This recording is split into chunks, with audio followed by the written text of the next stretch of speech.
Hello, and welcome back to the Coop De Villa channel. I'm Scott Cooper, and I'm here with Noah Fisher and Tommy Lazaridis to talk about Aston Villa versus Manchester United, Unai Emery's first game at Villa Park, and we got off to the perfect start. That's all coming up after this.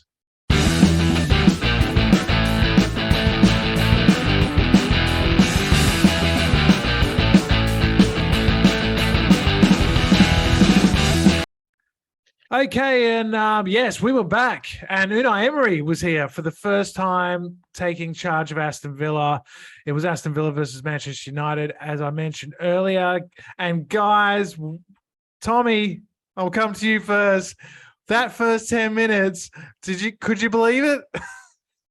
No, because I was getting home late, so I came at 15 minutes. Oh my God, typical. I'm like, the fuck have I missed? I had to go back on up to sport, start from scratch, and then it's quickly double tapping every 10 seconds after the second goal. I'm like, oh God, I hope nothing good's happened. But I by 15. But oh my God, what a start. Ramsey on fire. There was a lot of questions around tactics and subs. I think to see Digne start, a lot of people thought Young warranted his start still. But yeah, what a performance, right? Broken a 27-year drought. I don't even think it's new manager syndrome. Just I was watching, I've shared a few things in the Coop De Villa group today. Just, seems like he wants to be here. Long-term contract, we always think, a bit skeptical. But if we continue at this rate, 4 years probably isn't enough for Emery right now. Insane. Nah, it was terrific. He made really the only one change was Ramsey coming in, Noah.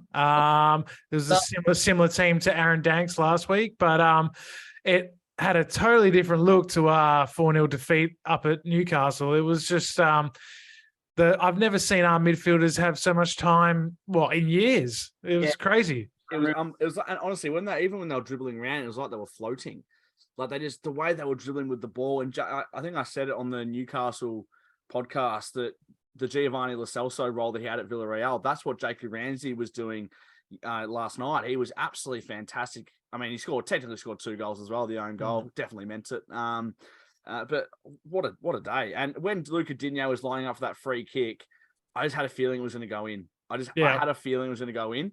I want to cut it quickly now and be a prick. I was reading this thing where they go, Martinez actually sprinted over the halfway line, and he's telling the Villa players where to line up in the wall, because from De Gea's end, Martinez knows what's going on. So he actually goes, I was confident it was going in. I think they did a little interview post-game. And there was a video on ESPN FC from a fan that was videoing it, and Martinez was celebrating so much because I think he stood up perfectly to block David De Gea. He had no idea where it was going. But do you know that was the first Premier League free kick, direct free kick was scored since Connor it didn't see that one against Newcastle was not a direct free kick because Grealish rolled it to him. So it goes back even further to Christian Benteke hat-trick versus QPR. Yeah, QPR.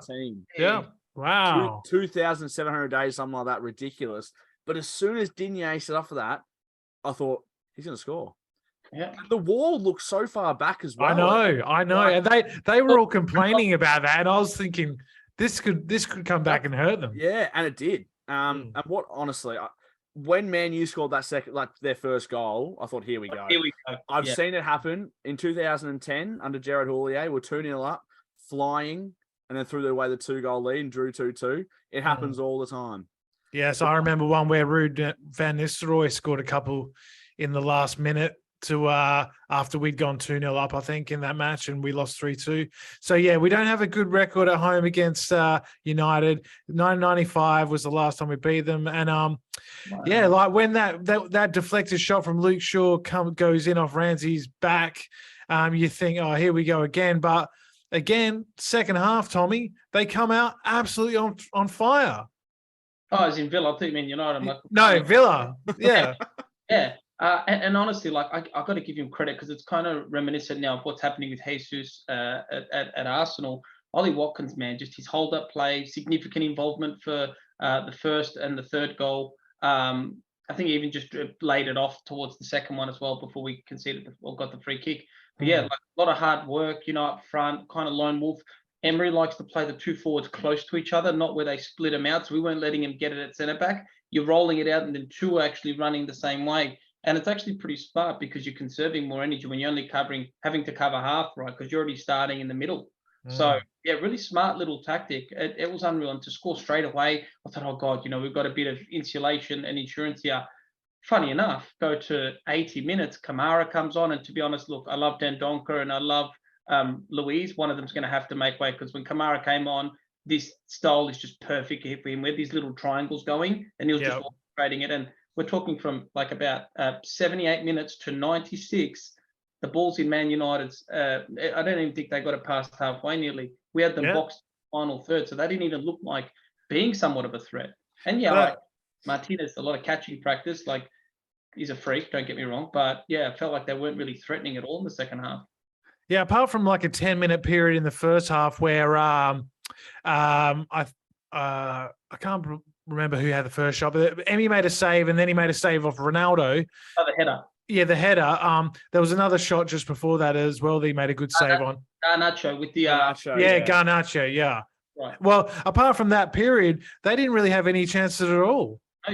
No set shots or anything, like no dangerous shots, no shots on target. And yeah, like I said, we dealt with everything. And again, full credit to Mingsy. I think he's back to his best. And I've seen that we're linked with Pau Torres as well, which again, like I love Mings, but I mean, Pau Torres is a different kettle of fish, right? Him and Carlos, or him, Mings and Carlos, probably spells the end of days for Conser and maybe Chambers. Well, I wouldn't be surprised if, we probably part ways with Chambers or something like that. But anyway, just what a performance, right? So dominant. I do genuinely believe that, McGinn doesn't fit this system whatsoever. You could see where he was trying to go on his little dribbles. It's like, that doesn't work here right anymore. But he brought him on as a number 10, and we've been talking about this. He brought him on further up the field, and when he's that further up, he can try a few more things. He can take the risks, right? There was I think it was like we're attacking here, it's towards their right back. He's done a bit too much, lost it, but then he's won it back, and I think he won a corner out of it. So he's got that little bit of bulldog in the offensive third. I don't believe he was ever actually a defensive player. He was just he had a big engine, so he was makeshift, but. Honestly, I can't fault anyone, Scott. Everyone. And Tommy, we saw your mate Sanson as well. He came on. Don't forget him. How good. Unai Emery actually he rates him from his days at Marseille, so he knows what's going on. Like he knows his European talent, and I wouldn't be surprised if we're seeing a lot more foreign talent coming to Villa next season, which is what you want. Like this guy, you could just see just the way he talks. Like he wants to be at the club, and. Full credit to him doing a full interview in English. Like his English is actually great. I don't know why we crap the whole good evening thing. Like his English is great, and he could have spoken in Spanish because then it could have been more authentic and more fluent. But he done really well with his English interview. He's using like big words. I was like, I thought he didn't speak any of it. Yeah, and you look at someone like Bielsa, doesn't even try to learn English. Exactly. Right? He's doing it for the fans. He said, he goes, I will speak English for the supporters because we don't understand Spanish, right? His English is better than my Spanish. 100%.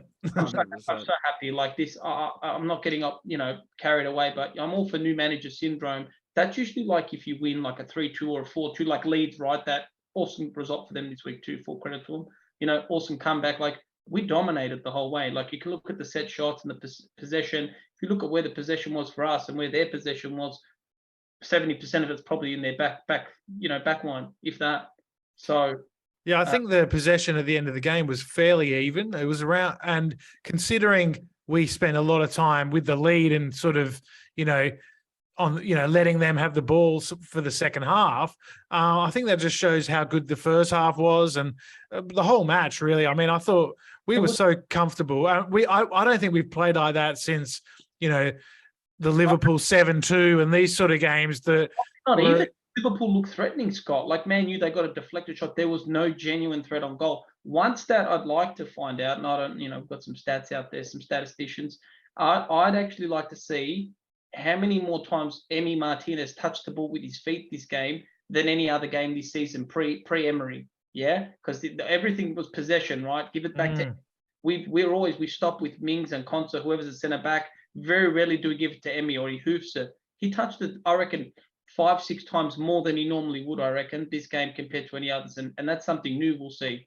Like the confidence, even Mings, like he had time on the ball. When the fuck does Mings ever have time on the ball? And he went on. Yeah, and he was driving into midfield at times. He was, and we were taking that extra pass when we were under pressure. We weren't panicking. Everyone seemed to know where the next pass should go to.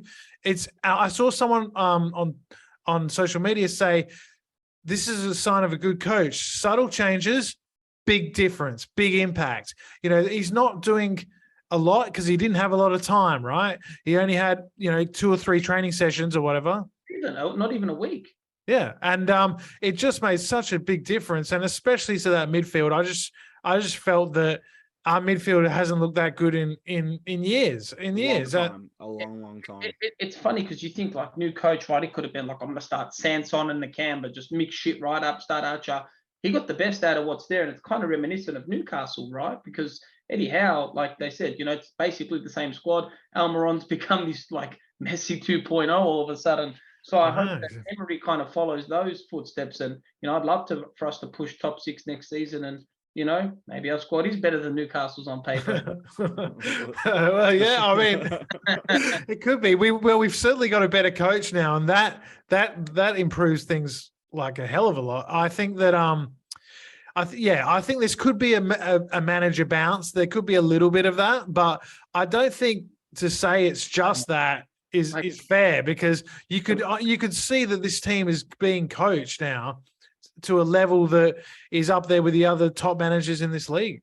I think there's a difference between getting, my analogy is getting liposuction and actually working out hard. There's a difference, Scott. So I think this is long-term sustainability, and I think it's the longest contract we've ever given a coach, and it's the highest coach that we're ever paying. So then I think 4.5 million a year over 4 years, whatever it is the highest for both. I think the owners see something, and I was watching, it was like a little snippet, like some Insta reel. I think if Emery says, I want this player gone, or I want this person cleared out from the board, Lange, McPhee, whatever, he's calling the shots. So also, we lost Cutler, but I wonder if the coach that Emery brought with him, the goalkeeping coach, because Martinez looked very different today, right? Just commanding, and everything that came out, he plucked from thin air, and the save with his leg, I don't really see him make many saves with his legs. So I wonder if that's a bit of kind of Spanish goalkeeper, because I know in Spain they're very big with using their legs, right? You look at De Gea, how many saves he's made with his feet. So seeing some subtle changes with Emmy all the way through to Ollie, right? The first goal was actually a bit of a mistake, funny enough, because if you look at Emery's system, you stay in certain space. So Ramsey and Bailey should not have kind of collided and bent the ball together. But then it was just a bit of good fortune, right? But again, these are little things we can tweak. And sometimes... Well, Ollie did magnificently on that first goal to hold off Lindelof, cut inside into the middle, and then he just had that whole area opened up, because Ramsey is given the sort of license to gamble a bit in this set and go and run ahead of the ball into those gaps. And he was in the perfect spot to receive the ball and then to play the perfect weighted pass for Bailey, who just hit it first time. It was lovely. He's our little barometer. And again, Ramsey can do that gamble because Dendonka's a naturally defensive-minded player, right? He's kind of a centre-back DM, right? The 6, whatever they call it.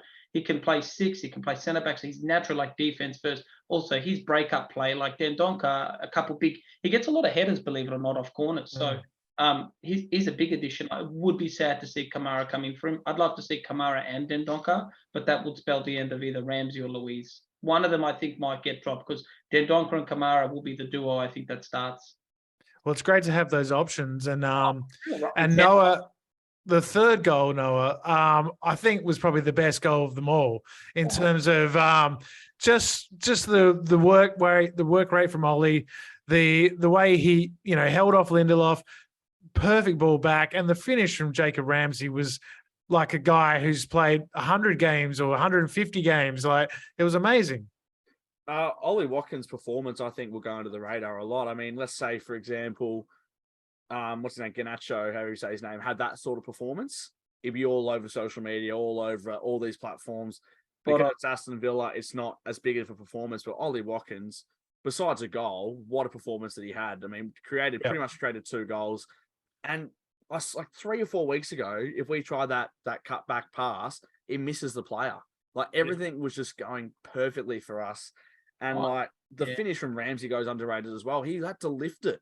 He lifted it. I think it was the roof of the net. It was fantastic. See the gap. It's between two players. I think Martinez doesn't have just a little like fucking Kransky. He's tiny. He's like going sideways, so he's taking up more room, right?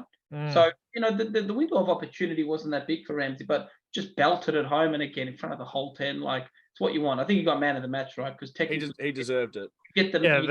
If you're fouled for a free kick, so 1 goal, 2 assists, insane. It's just one of those performances. And Joe, what I love more than anything was Emi Buendia's celebration for the goal. The last one, he loved it like it was a fan, like the way he celebrated the goal. But it's the first time in a long time that I can say I have seen Aston Villa go out in a game with an absolute certainty of a plan. They had a plan yesterday and it worked. You know, Ezri Konsa looked like the Ezri Konsa of old, and we've been saying, he hasn't been good all season. He looked back to his best. I know it could be new manager bounce, but I don't think it is, because I saw a stat that Unai Emery watched 16 Manchester United matches to prepare for this one. 16. Wow. It's funny because they're all different coaches and all that. Yeah. But I think everyone this season, like everyone from Eric Ten Hag this season, which is ridiculous. And they were saying on the commentary that Matty Cash, as soon as Emery was appointed, was going on YouTube and all sorts to see how he likes his fullbacks to play. I think everyone's just buying into this idea. And we spoke about it last week, Tommy, with the way that it's a 4-4-2, but it's so flexible that, the left winger can play as a number 10, the right winger can bomb on and become, a part of a front three. And I think we saw a bit of that, especially from Ramsey. I think he did Emery's plan to a T. Yeah, I heard that he wants that out and out right winger. I don't know why he has this fetish with the right. So Bailey will probably go to the left or something. But I have heard we're looking at Ismail Assar. Apparently, we're back in for him, and he'd probably be the perfect play for this system, right?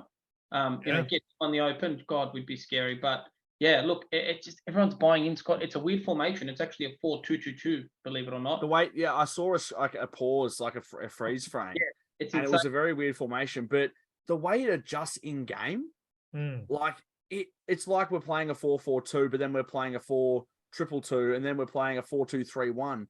I've never seen a manager be able to adjust so much in a game like this. That's it. If we conceded an early goal, let's say we did, but we didn't, he would have adjusted in game.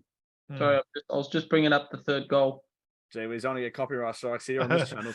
But Joe, one of the big highlights of the game for me, and I think it like Morgan Sanson getting subbed on. The roar from Villa Park was the biggest roar of the day. And I think that symbolises clean slate for everyone. Yeah. And he's a good player. He's not a shit player. That turn, like he's still good. But I was so happy. I was hoping he'd come on against Brentford. And do you know what else it says? It says that the crowd realised that maybe he had a bit of a rough time under Gerrard. He definitely, and it wasn't his fault. Gerrard liked his core 12 or 13 players and wasn't really playing anyone else. Wasn't playing Archer. Wasn't playing Sanson. These guys that, we were asking for, Kessler Hayden, pre-season after the pre-season he had. He wasn't really giving these guys a chance, and Emery made 5 subs.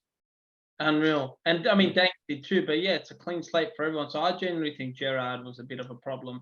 But going back on it, I think he really lost the dressing room once Bill and him parted ways because, maybe it's good cop, bad cop from what it looks like. Gerrard wants to be one of the boys, but he knows his job's on the line. And unfortunately, once you lose the dressing room, it's never the same. I thought Jesse Marsch could have been next to go, but, Leeds have pulled 2 really good wins out of their ass, especially against Liverpool. Well, as we talk, Hasselhoulton has been sacked. Hey, we did call it, we said Southampton will probably go down.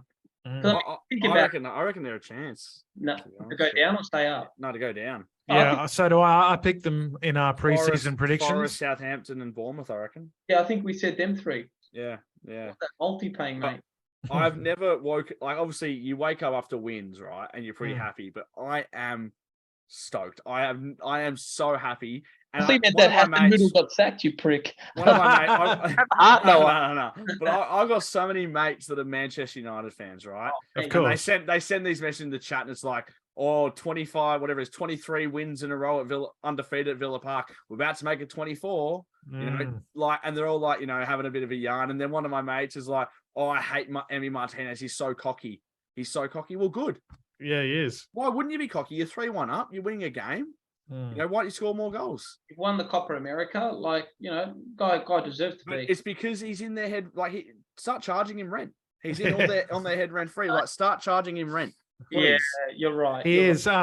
There was one incident in the game I want to talk about, and that was the potential red card. Yes. He grabbed Mings by the head first in a headlock, and Mings, you can actually see Mings has just got his arm around him, and he's kind of like. No, I'm talking about the Javier Martinez one where he elbowed Leon Bailey. A red card every day of the week. And Bailey's tweet, he goes, I can't. He goes, I couldn't breathe for about 5 seconds. It was a big hit. Straight in my ribs, right? It was a big hit. And you didn't even need VAR know what to see this happen. No, but the ref was standing right there. The ref had such a good bang. The linesman was like behind Martinez, and he's done it like this, so that ain't cut out, right? But the ref was there. The ref was looking at the play. I should have gone back. Yeah. But you hear a lot of the fans, and they're like, "Whoa," you know, like, you know, something controversial's happened. Was it Peter Danks? That his name in the VAR room? Like, you should at least flag it and sometimes just get in the ref's ear. It's a red card. I don't know what the VAR look at.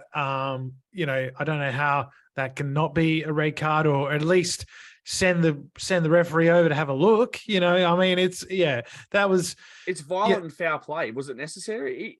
It wasn't like he bumped him. He full wound back and went bang twice. Yeah, that was unreal. That was disgusting. But my mate's Argentinian, Lisandro Martinez, he's actually he's a bulldog, but he's this short little piece of shit. And, you know, like, honestly, I was giving it to him after the game. I said, mate, like, you rant on about this guy. He cost them the second goal, right? Because he slipped, and then Luke Shaw's had to cover his ass. You know, like, I think, I don't know, like, we'll just all over shit. And of course, there was the Mings and Ronaldo incident that you were referring to before. That was hilarious.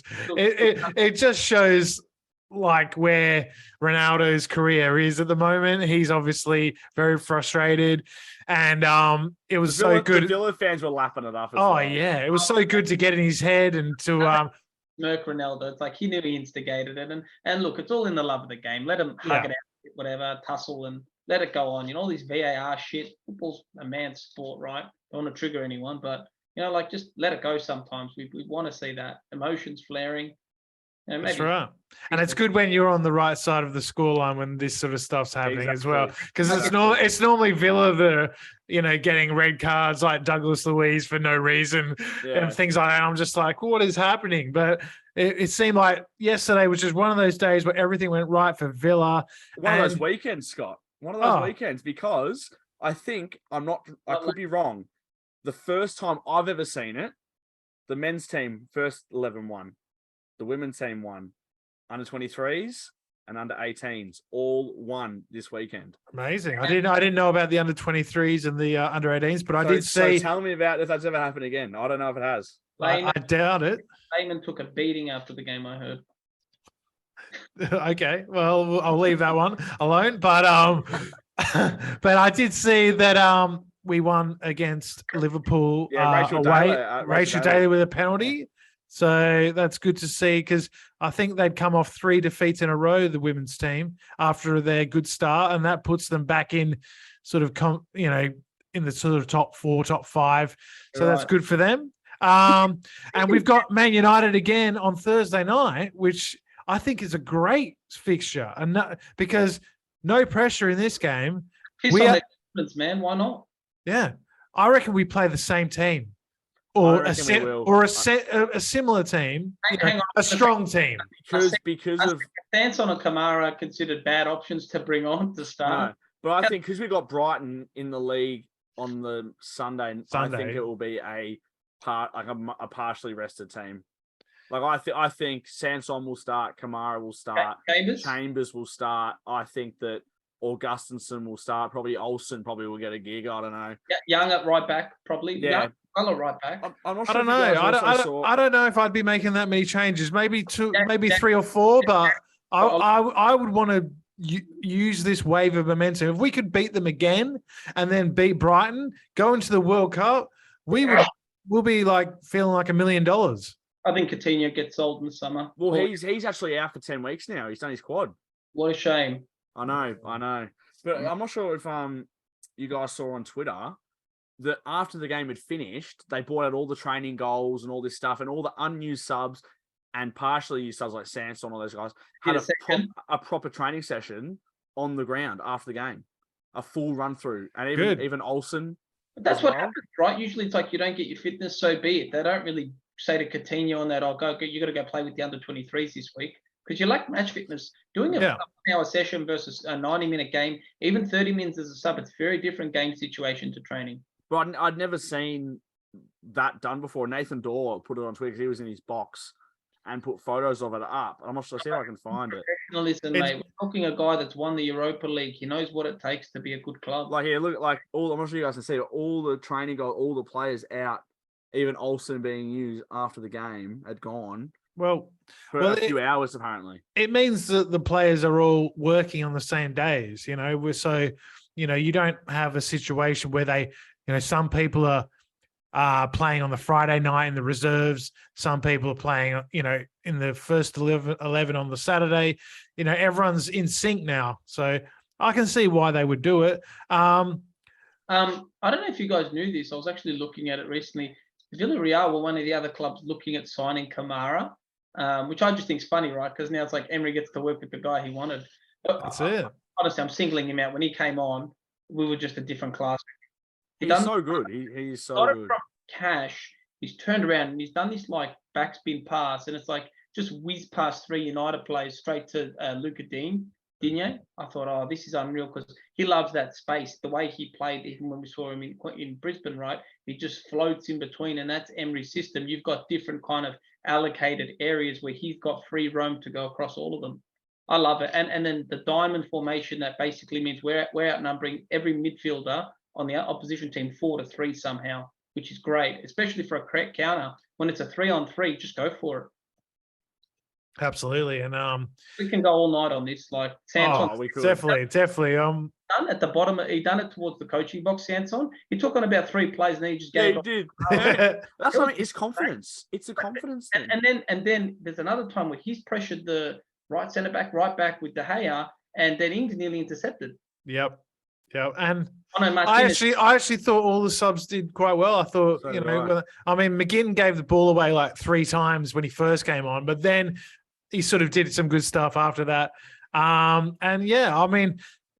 It is a clean slate. It feels like a new start. It feels like, like everyone's sort of up and about, but, it is going to be a big test, after the World Cup, when the fanfares died off and, we're just, playing games again, and Emery, might go through a defeat or two, and, how is he going to respond? So that's all for the future, but let's do predictions. We'll do 2 sets of predictions, because not sure if we'll have 2 podcasts this week. We will, Scottie. We will. But let's do it anyway. Give me the prediction for the Cup, EFL Cup, and Brighton. Old Trafford, and Brighton. Do you want me to go first, Tommy? Do you want me to go first? You go, mate. I reckon it's going to be a 1-1 draw, and Villa are going to win on penalties in the Cup. I would love the shithouse of that. And Brighton? Brighton. I think this is a very, very important game. Going in on the World Cup on a win. We haven't won away from home this year yet. I'm going to go a 2-1 Aston Villa win. I think it will be 2-1 in the Cup. I think that United will probably rest some players, and their confidence is shot. So I think we'll capitalise on that. I think Emmy will still start in goals now, because it's a difference between him and Olsen. Olsen's good, but Emmy's just different gravy. And I think 3-0 against Brighton. I think we we belted a good United side, a top 6 pushing top 4. I think we'll belt Brighton. I think they're in a bit of a rough patch themselves since Potter's departure. Oh yeah, they just beat Chelsea and Wolves last 2 games, but they're sitting 6th in the league. But yeah, they're in a bit of. They beat the bottom, and they beat Chelsea, who probably wouldn't be far if it was starting from scratch this season. So, no, I think. Fair. I will say that we will win both games. I think we'll win 2-0 against United, and I think we'll win, let's say, 3-2 against Brighton. Oy. I think it'll be a bit of a Yeah, a bit of a shootout. No, this isn't. I don't think we'll concede as much now that Emery's here. We look really settled in defense, and we've got a lot of cover. Dendoncker or Kamara, just that genuine cover for the back four. And but I just think Brighton with Trossard and a few guys like that in form will, I don't know, maybe score a couple of goals, but we'll still win the game. Best keeper in the league, mate. It's a different gravy. And Dendoncker, actually, I just seen his stat, has the most interceptions per 90 minutes in the Premier League. You don't have to be a rocket scientist. You can see always he's getting a toe poke in or something. All right, buddy. Bloody hell. I'll just, letting people know. Yeah, it's like last week you called him a fucking nerd. So go easy on him, Tommy. All right? I'm trying to bring the stats here. People love my stats, They do. They love it. They love it. Send him a DM. He's just up. Yeah. No, we want to see some of those cricket photos tonight as well. We'll be playing cricket. Yeah. Like professional photographer there. We did. I shout out to Mark Woods, who is a Manchester United fan, for coming down and taking photos. Yeah. Put in the comments if you want to see more of Noah playing cricket or Noah's stats. I don't know. If you like Noah's stats, let us know. I scored 1 run on the weekend. One run? Yeah. I only got 4 more than you. So how'd you go, Tommy? He doesn't play cricket. He's Greek. Yeah, I had a match too, but it wasn't cricket related. I actually had oh my god! I don't want to take up my top, but I've been ruined in paintball. Oh, really? Yes. Got a few welts. What? Oh yeah. Well, it was game 6, and everyone's like, "Oh, Tommy hasn't been shot much." I'm like, I'm not the fucking buck. Like, I'm not the groom or the best man. So they put this high-vis vest on me, and it was a free for all. And I'll just get. I'm bad. I've got bruises everywhere. Oh, that's amazing. Other stories we'll keep for another day. We will. And we will see you all on another day. Thanks for all watching. Please like and subscribe. Hit that notification bell as well, and we'll let you know every time we put out a video, and we'll be hopefully putting one out for the Manchester United EFL Cup game. So please take a look for that one. And up the Villa. It's a new start. It's a new era. Unai Emery's Aston Villa. Up the Villa, boys. Let's go. See you later.